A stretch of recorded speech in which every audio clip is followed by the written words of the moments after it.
আমি আল্লাহ তোমাদের জান্নাতের জিম্মাদার হয়ে যাব। সুবহানাল্লাহ।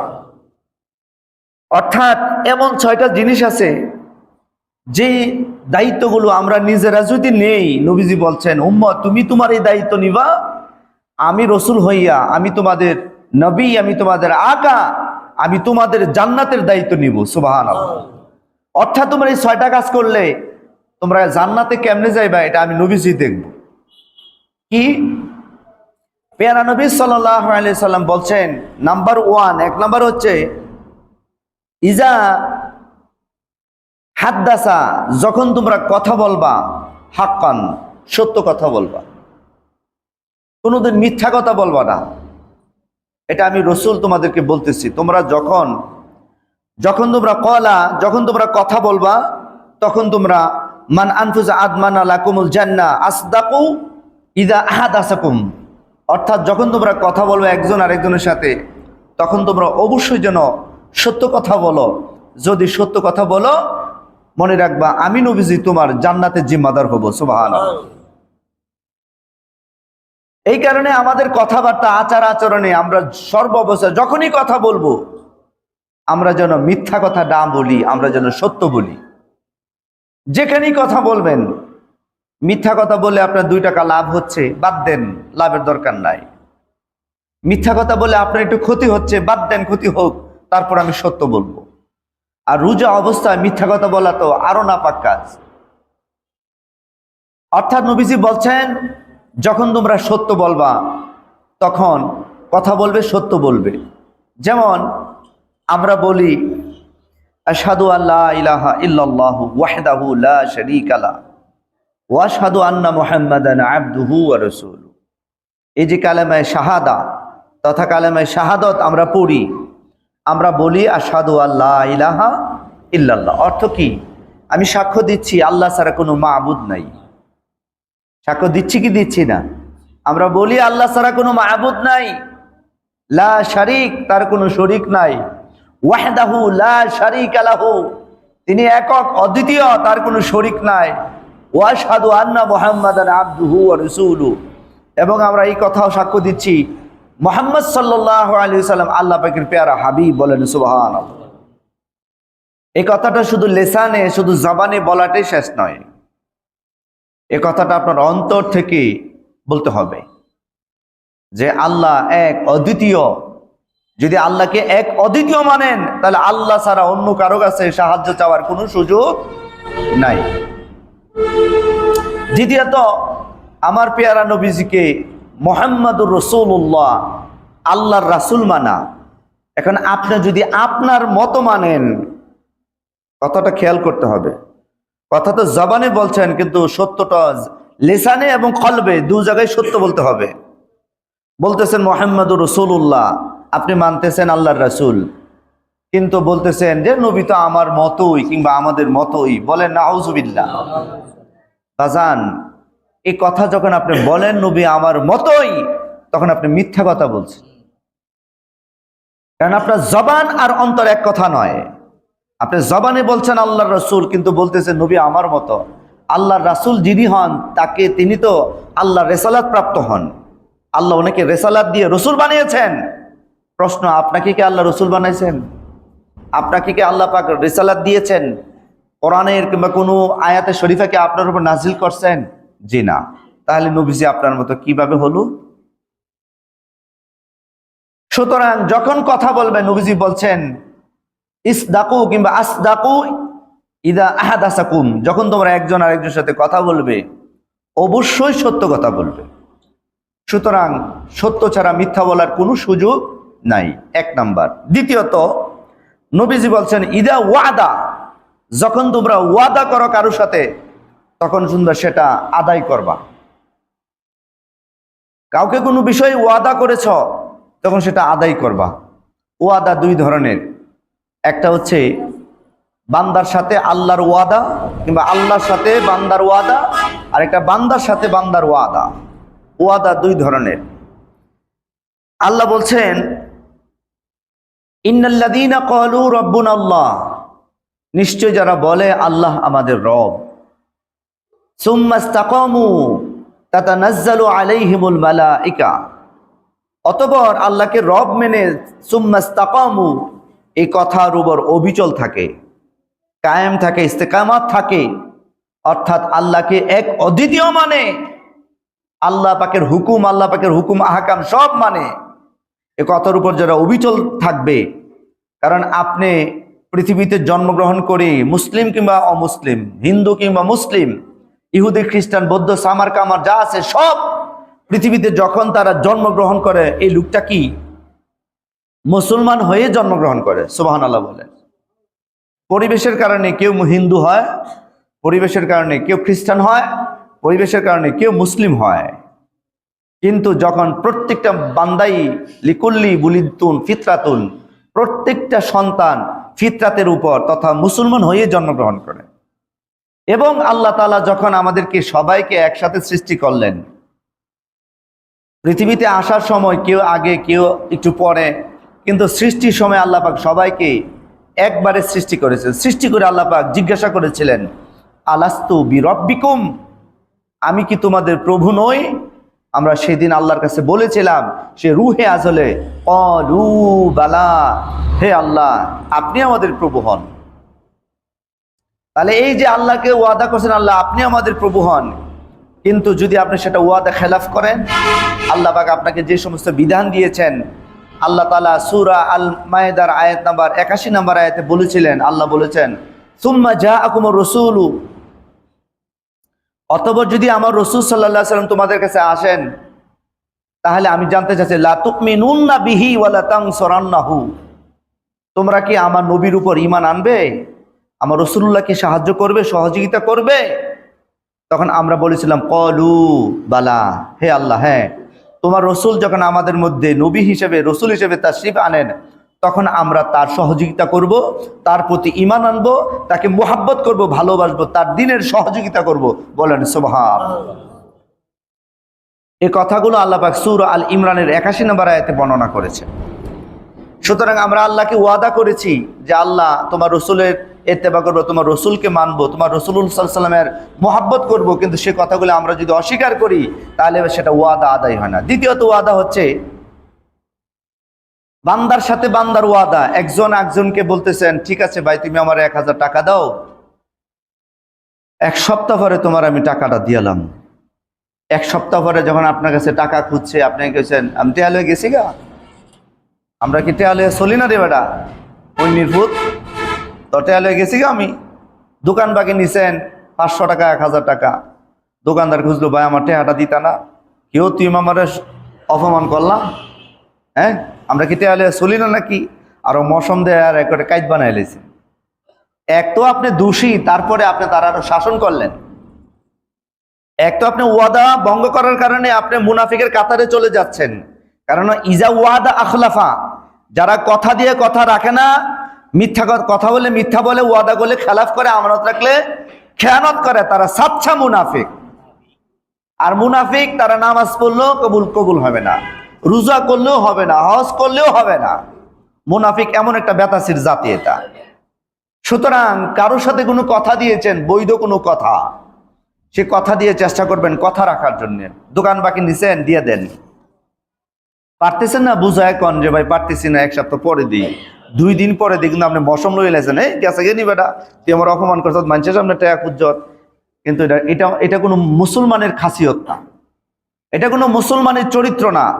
কারণ নবীজি বলছে, আল মুসলিমু মান সালিম আল মুসলিমুনা মিন লিসানিহি ওয়া ইয়াদিহি, সাচ্চা মুসলমান সে যার জবান এবং হাত থেকে অপর মুসলমান নিরাপদ থাকে, তখনই তাকে মুসলিম বলে। আর যার জবান এবং হাত থেকে অপর মুসলমান নিরাপদ থাকে না, তাকে মুসলমান বলা যায় না।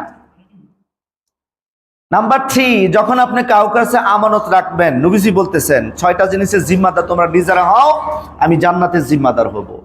যখন তোমাদের কাছে কেউ আমানত রাখে, আমানত অনেক ধরনের হয়। আপনি একজনের কাছে 1000 টাকা রাখছেন, নাও ভাই তোমার কাছে টাকাটা তুইলাম, আমার সময় মতো তোমার কাছ থেকে আমি চাইয়া নিমু। কিন্তু যখনই তার সময় মতো টাকা খুঁজে আপনি অস্বীকার করছেন, না তুই আমারে কোনো টাকা দিস না। জমি জমা, বাবা মারা গেছে, ভাতিজা আপনার কাছে দলিল রাখছে, ভাতিজা উপযুক্ত হওয়ার পরে বলতেছে, চাচা আমার দলিলটা দেন। আপনি কইতেছেন তুই আমার কাছে কোনো দলিল টলিল দিস না, উদ্দেশ্য খারাপ, এর জমি আপনি আত্মসাৎ করবেন। অর্থাৎ যদি আমানতের খেয়ানত করেন আর যদি আমানত রক্ষা করেন, নবীজি বলে, বান্দা উম্মত তুই আমানত রক্ষা করবি, আমি তোর জন্য জান্নাতের ব্যবস্থা করব। সুবহানাল্লাহ। এবং নবীজি বলছেন অবশ্যই তোমরা তোমাদের লজ্জাস্থানের ফুরুজাহুম, তোমরা তোমাদের লজ্জাস্থানের হেফাজত করবা। লজ্জাস্থান, প্রত্যেকটা মানুষের লজ্জাস্থান আছে। নবীজি বলছেন লানাতুল্লাহি, ওই ব্যক্তির উপর অভিসম্পাত, কার উপর? যেই ব্যক্তি নিজে লজ্জাস্থান দেখায় এবং অপরের লজ্জাস্থান দেখে, তারা দুইটাই একদম কবিরা গুনাহগার করে। আর এই সমস্ত মানুষ তারা খেয়ানতকারী, তারা কোনোদিন জান্নাতে যাবে না। যারা নিজেরা নিজেদের লজ্জাস্থানের হেফাজত করবে এবং অপরের লজ্জাস্থান দেখা থেকে বিরত থাকবে, হে উম্মত তুমি যদি এই কাজটা করতে পারো, আমি তোমার জন্য জান্নাতের ব্যবস্থা করবো। বলেন সুবহানাল্লাহ। সুতরাং এটা যেন আমরা আদায় করি। নাম্বার 5, নবীজি বলছেন তোমরা তোমাদের গদ্দুল আবসার, দৃষ্টিকে অবনত রাখো, দৃষ্টির হেফাজত করো, চোখের হেফাজত করো। হারাম জিনিসের প্রতি তোমাদের চোখ যেন না যায়। যেই জিনিস তোমার জন্য দেখা বৈধ নয় সেটা তুমি দেখবা না। সেই দৃষ্টি, কোনো খারাপ জিনিস তোমার সামনে চলে আসছে, যেমন বেগানা নারী, বেগানা মহিলা, বেগানা মেয়ে, কোনো যুবক যদি দেখার পরে সে যদি দৃষ্টি নিচের দিকে রাখে, আল্লাহর হাবিব বলছে তুমি কাজটা করবা, আমি তোমার জন্য জান্নাতের ব্যবস্থা করব। আর যদি ছায়াতে হেন আল্লাহর হস্তে, কি সুন্দর আল্লাহর হস্তে, তাহলে আপনার দুশ্চরিত্র হয়ে যাবেন, আপনার চরিত্রে কলঙ্ক চলে আসবে। এটা করলে জান্নাতে যাওয়া যাবে না। সুতরাং আমরা আমাদের দৃষ্টিকে হেফাজতে রাখবো। তারপরে হচ্ছে নবীজি বলছেন হাতকে সংযত রাখা। হারাম জিনিসের প্রতি আমরা যেন আমাদের হাতকে না বাড়াই। যে জিনিসটা আপনার জন্য হালাল না সেদিকে হাত বাড়াইবেন না। সেটা যে কোনো হতে পারে, কারো গাছের পেয়ারা, কারো গাছের লেবু, কারো গাছের শশা, যে কোনো হারাম কাজের প্রতি আপনার হাত যেন প্রসারিত না হয়। আপনি হাতটা নিয়ে আসবেন, লেবু অনেক দাম, একটা লেবু নিলে আর কি ইফতারি করে এলাম, শশা অনেক দাম নিয়ে আসলাম না।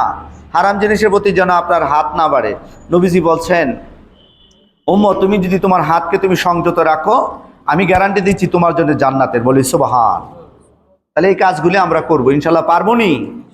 একটু দরুদ শরীফ পড়েন, আল্লাহুম্মা সাল্লি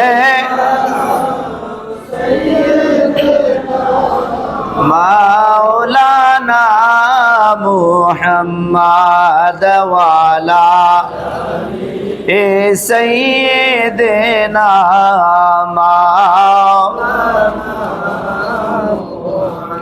আল্লাহ তুমি দয়া নসিব করো মদিনায় নবীজিকে না দেখাইয়া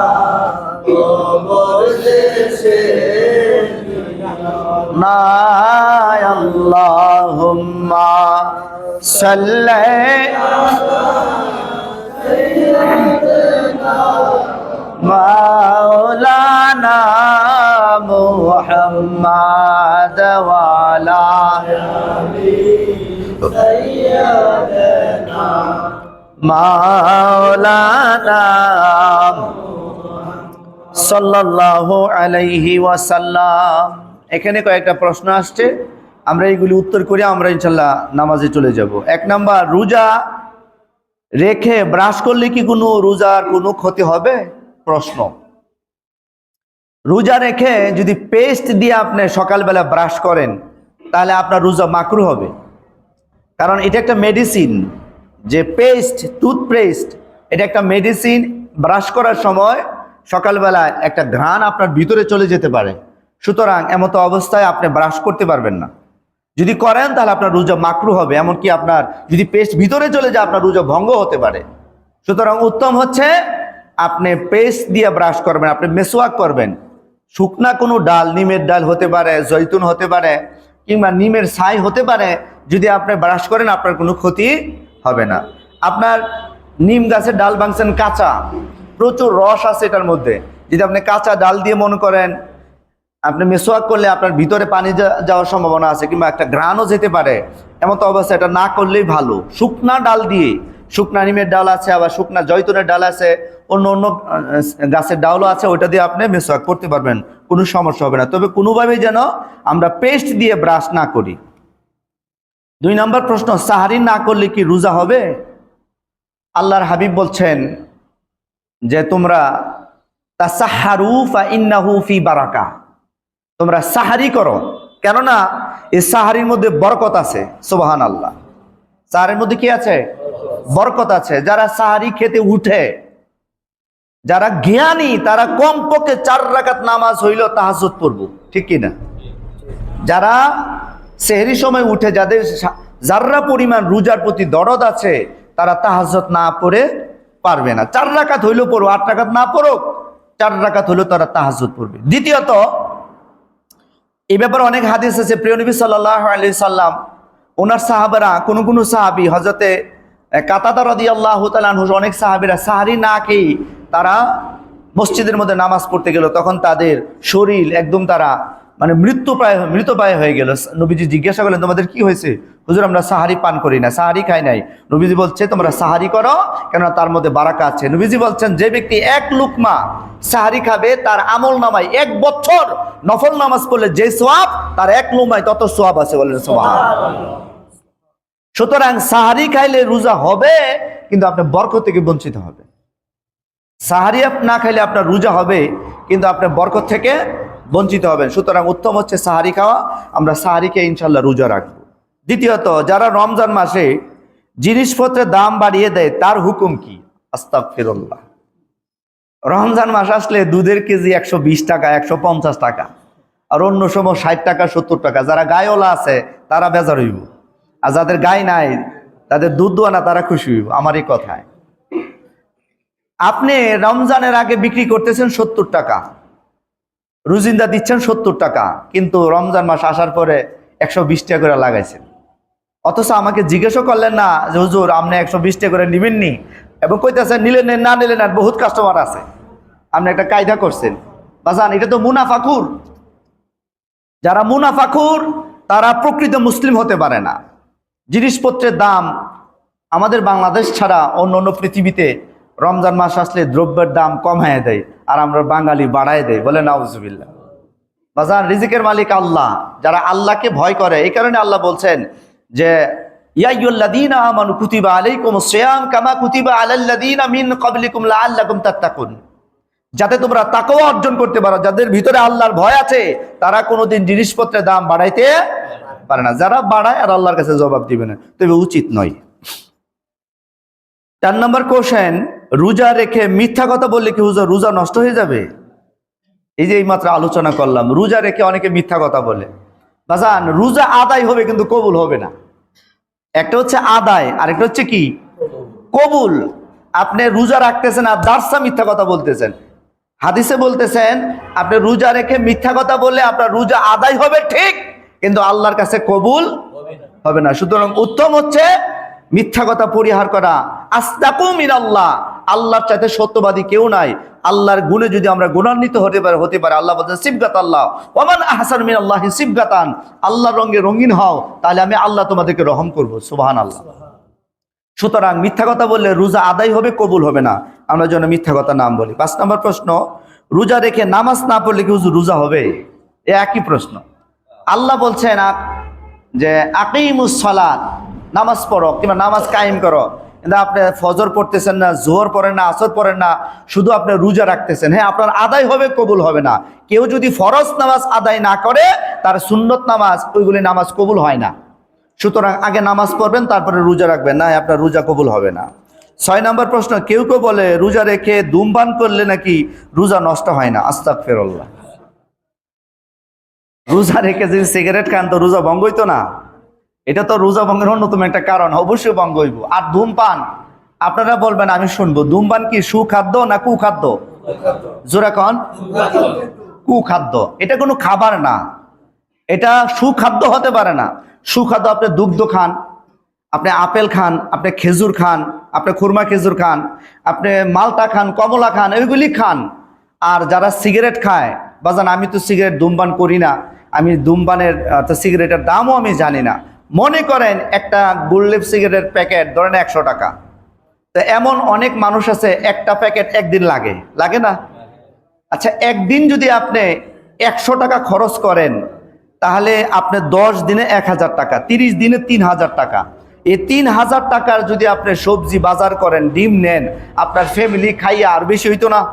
তাহলে আল্লাহ বলছেন লা তুবাজ্জির তাবযীরা ইন্নাল মুবাদ্দিরিনা কানা ইখওয়ানু মিনাশ শায়াতিন। তোমরা অপচয় করিও না, নিশ্চয়ই অপচয়কারী শয়তানের ভাই।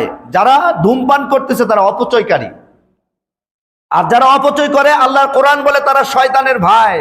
এখন আপনি ধূমপান করতেছেন, সুতরাং আল্লাহ কইতেছে, আমি না, কিন্তু বেজার হইয়েন না, আল্লাহ কইতেছে আপনি শয়তানের ভাই। আর তাছাড়া এটা একটা বদ অভ্যাস।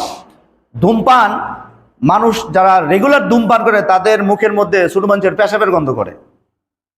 তাছাড়া আপনি যেখানে দাঁড়াইলেন, আপনার পাশে কোনো অধূমপায়ী যদি ব্যক্তি দাঁড়ায়, আপনার মুখের গন্ধ যখন তার কাছে লাগে সে কষ্ট পায়।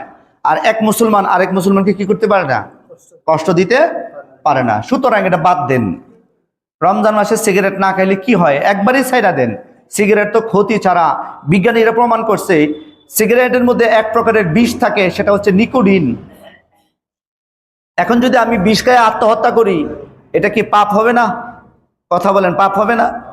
তো বিজ্ঞানীরা বলতেছে 4টা সিগারেটের মধ্যে যে পরিমাণ নিকোটিন বিষ থাকে, এই 4টা সিগারেট পরিমাণ বিষ যদি, নিকোটিন যদি কেউ একবারে পান করে রাখায়, ওই লোকটা সাথে সাথে মারা যাবে। 4টা সিগারেটের নিকোটিন একসাথে করে খাইলে। তো আপনি দৈনিক কয়টা খাইতেছেন? নিজের ফুসফুস নষ্ট করতেছেন, হার্টের মধ্যে আপনার ব্লক হয়ে যাচ্ছে, 1টা 2টা 3টা 4টা করে ব্লক লাগতেছে, কোনো খবর নাই। আল্লাহর ওয়াস্তে সিগারেট বাদ দেন। এই সিগারেট খাইলে আল্লাহ রাসূল আপনাকে পছন্দ করতো না। 7 নম্বর প্রশ্ন, কারো দেওয়া জিনিস দেয়া ইফতারি করলে ইফতারদাতার সওয়াবের কোনো কমতি হবে কিনা? না, কোনো কমতি হবে না। আপনি যদি আমার হুজুরকে আমাকে ইফতারি করান, তাহলে আপনার সওয়াব হবে, আমারও সওয়াব হবে। কিন্তু আমার সওয়াব থেকে আপনার সওয়াব আল্লাহ কাটতো না, আবার আপনার সওয়াব থেকে আমার সওয়াবও কাটবে না। বরঞ্চ যারা ইফতারি করায়, এটা অনেক নেকির একটা কাজ। আপনি রোজা রেখে যা সওয়াব পাবেন, আরেকজনকে ইফতারি করলে ঠিক একই সওয়াব পাবেন। বলে সুবহানাল্লাহ। দিনের বেলায় স্বপ্ন দোষ হলে কি রোজা ভাঙে যাবে? না, ভাঙবে না। 9 নম্বর, রোজা রেখে জুয়া খেললে কি রোজা নষ্ট হইব? আস্তাগফিরুল্লাহ। রোজা রেখে জুয়া, এটা হারাম কাজ। ইন্নামাল খামরু ওয়াল মাইসির ওয়াল আনসাব ওয়াল আজলাম রিজসুম মিন আমালিশ শাইতান ফাজতানিবুহু ক্বালা আল্লাহু তাআলা ফিল কোরআনিল কারীম। বলা হচ্ছে জুয়া হচ্ছে গিয়ে শয়তানের কাজ। ফাজতানিবুহু, আল্লাহ কয় এটা ছাড়ো। আর আপনি দইরা আবার রোজা রাখতেছেন, জুয়াও খেলতেছেন। আস্তাগফিরুল্লাহ। এই জুয়ার টাকা দিয়া ইফতারি যদি আপনি নিজে করেন হারাম হইব, কাউকে করাইলে সেটাও হারাম হইব। এটা জায়েজ হবে না, আপনার রোজা হইতো না। বাদ দেন এগুলি। রোজা রেখে প্রস্রাব করে পানি না নিলে বা টিস্যু ব্যবহার না করলে কি রোজা হবে? আস্তাগফিরুল্লাহ। প্রস্রাব করে পানিও নেয় না, টিস্যু ব্যবহারও নেয় না, এটা কেমন মুসলমান? এটা তো মুসলমানের কাতারই পড়ে না। সুতরাং অবশ্যই প্রস্রাব কইরা অবশ্যই আপনাকে পানি ব্যবহার করা ফরজ। নামাজ পড়া যেমন ফরজ, প্রস্রাবের পরে টিস্যু কিংবা পানি ব্যবহার করা কি ফরজ? পড়তে হবে। আল্লাহ পাক আমাদেরকে আমল করার তৌফিক দান করে, সবাই বলে আমিন। একটু সময় বেশি হয়ে গেল, 5 মিনিট সময় চলে গেল, আমি দুঃখিত। আসসালামু আলাইকুম ওয়া রাহমাতুল্লাহি ওয়া বারাকাতুহু। যারা কাবলা জমা